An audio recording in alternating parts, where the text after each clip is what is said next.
இயேசுவின் நாமத்தினாலே இந்த மாலை நேரத்திலே உங்களை அன்போடு விட வாழ்த்துகிறேன்.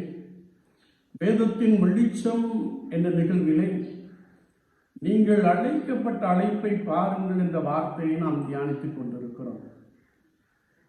இன்றைக்கும் உபாகமத்தின் புஸ்தகம் 14ஆம் அதிகாரம் 19ஆம் வசனத்தை நாம் வாசிக்கின்ற போது, உங்கள் ஆத்துமாக்களை குறித்து மிகவும் எச்சரிக்கையாய் இருக்கும்படி அழைக்கப்பட்டிருக்கிறீர்கள் என்பதை நாம் மறந்து போக வேண்டாம். வேதத்தை நாம் பார்க்கின்ற பொழுது இருதயம், ஆத்துமா என்ற வார்த்தைகளை நாம் அதிகமாய் காண முடியும். ஹார்ட் அண்ட் சோல் என்பதை நாம் ஆங்கிலத்திலே எடுத்துக்கொள்ள முடியும். ஆனால் பெரும்பாலான வார்த்தைகள் லைஃபோடு அது எழுதப்பட்டிருக்கிறதை நாம் மிகவும் ஆழமாய் அறிந்து கொள்ள முடியும். Heart and soul key differences. Physical wise, non-physical. The heart is physical organ, while the soul is non-physical entity.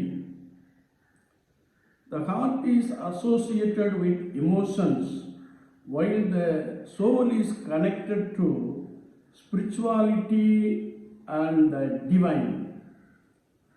The mortality wise immortality. The heart is mortal,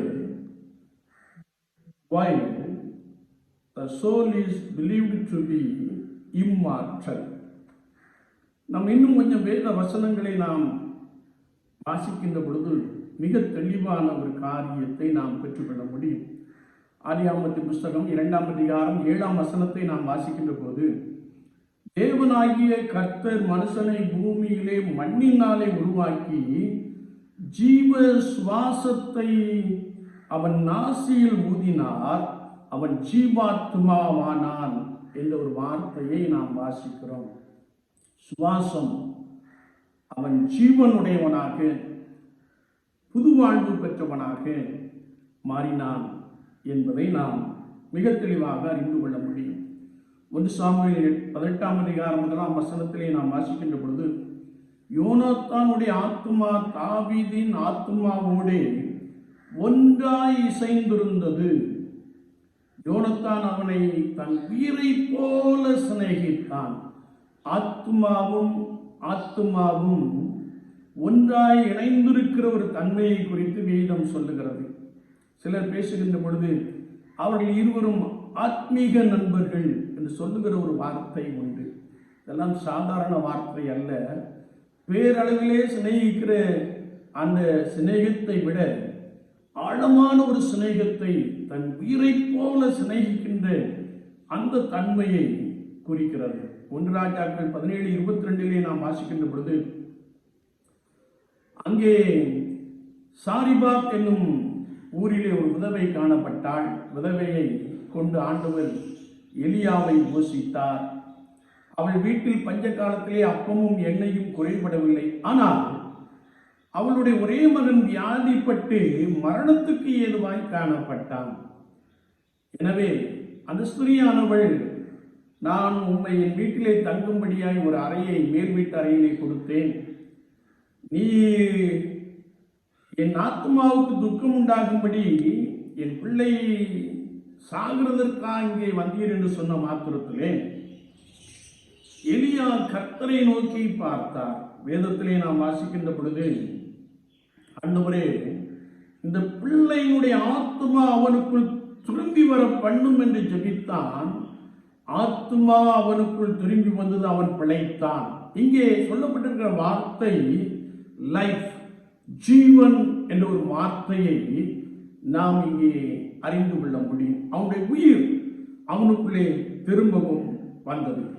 1 ராஜாக்களின் புஸ்தகம் 19ஆம் அதிகாரம் 4ஆம் வசனத்தை நாம் வாசிக்கின்ற பொழுது, அங்கே கர்த்தருடைய வார்த்தை சொல்லுகிறது, எலியா ஆகாபின் சத்தத்தை கேட்டு, அல்லது அங்கே நாம் வாசிக்கிறோம், அவனுடைய பிராணனை எடுத்து விடுவேன் என்று சொன்ன மாத்திரத்திலே அவன் ஓடுகிறவனாக காணப்படுகிறான். ஓடி போய் ஒரு சூரச்செடியின் கீழ் படுத்துக்கொண்டு, போதும் கர்த்தாவே, என் ஆத்துமாவை எடுத்துக்கொள்ளும், டேக் அவே மை லைஃப், என் ஆத்துமாவை எடுத்துக்கொள்ளும், என் உயிரை எடுத்துக்கொள்ளும், என் ஜீவனை எடுத்துக்கொள்ளும் என்று ஜெபிக்கிற ஒரு வார்த்தையை நாம் அறிந்து கொள்ள முடியும். யோபுவின் புஸ்தகம் 33 அதிகாரம் 28 வசனத்தை நாம் வாசிக்கின்ற பொழுது, என் ஆத்துமா படுகொலியில் இறங்காதபடி அவர் அதை ரட்சிப்பார், ஆகையால் என் பிராணன் வெளிச்சத்தை காணும். இங்கே ஒருவேளை சொல்லப்பட்டிருக்கிற வார்த்தை லைஃப், ஜீவன், உயிர் என்பதை குறித்து நாம் இங்கே தெளிவாக அறிந்து கொள்ள முடியும். பரிசுத்த மத்தேயு 22:37 நாம் வாசிக்கின்ற பொழுது, உன் தேவனாகிய கர்த்தரிடத்தில் உன் முழு இருதயத்தோடும் உன் முழு ஆத்மாவோடும் உன் முழு மனதோடும் அன்பு கூறுவாயாக.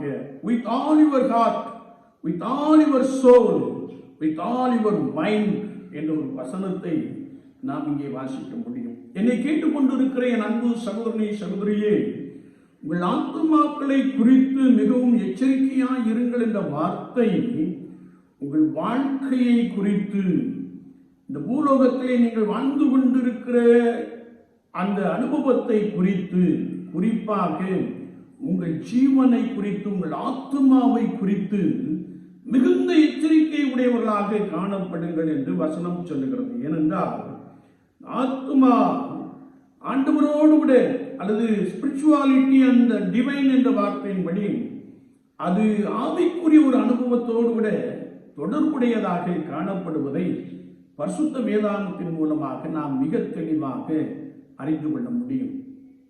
எனவே இந்த உலக வாழ்க்கையிலே உங்கள் ஆத்துமாக்களை குறித்து மிகவும் எச்சரிக்கையாய் இருக்கும்படியாக நீங்கள் அழைக்கப்படுகிறீர்கள். நீங்கள் தேவனாகிய கர்த்தரை முழு இருதயத்தோடும் முழு ஆத்மாவோடும் முழு மனதோடும் முழு பலத்தோடும் அவர்கள் அன்பு கூற வேண்டும். அதே போல காண்கிற எல்லாரிடத்திலும் நீங்கள் அன்பாக இருக்க வேண்டும்.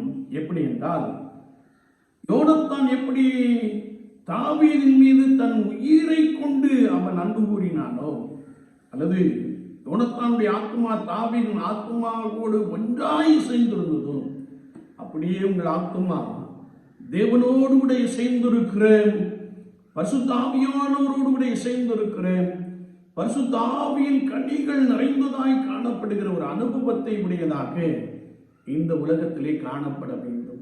எனவே நீங்கள் உங்கள் ஆத்துமாக்களை குறித்து மிகவும் எச்சரிக்கையாக இருக்கும்படியாக ஆண்டவர் நம்மை அழைத்திருக்கிறார். நம்முடைய ஆவி, ஆத்மா, சரீரம் எப்படிப்பட்டதாக காணப்படுகிறது? சற்று நம்மை நாமே ஆராய்ந்து பார்ப்போம். ஒருவேளை அவன் ஜீவாத்மா ஆனான் என்ற வார்த்தையின்படியே கர்த்தருக்குள் பிழைத்திருக்கிற, கர்த்தருக்குள் ஒருவேளை நடக்கிற அந்த அனுபவத்தை உடையவர்களாக நாம் காணப்படுகிறோமா? சற்று நம்மை நாமே நிதானித்து ஆராய்ந்து பார்ப்போம். ஆண்டவர் ஒருவேளை ஆத்மாவை குறித்து மிகுந்த கவனம் உடையவர்களாக உங்களை மாற்றுவாராக.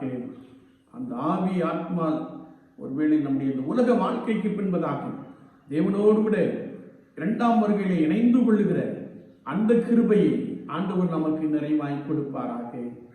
ஆமென், ஆமென்.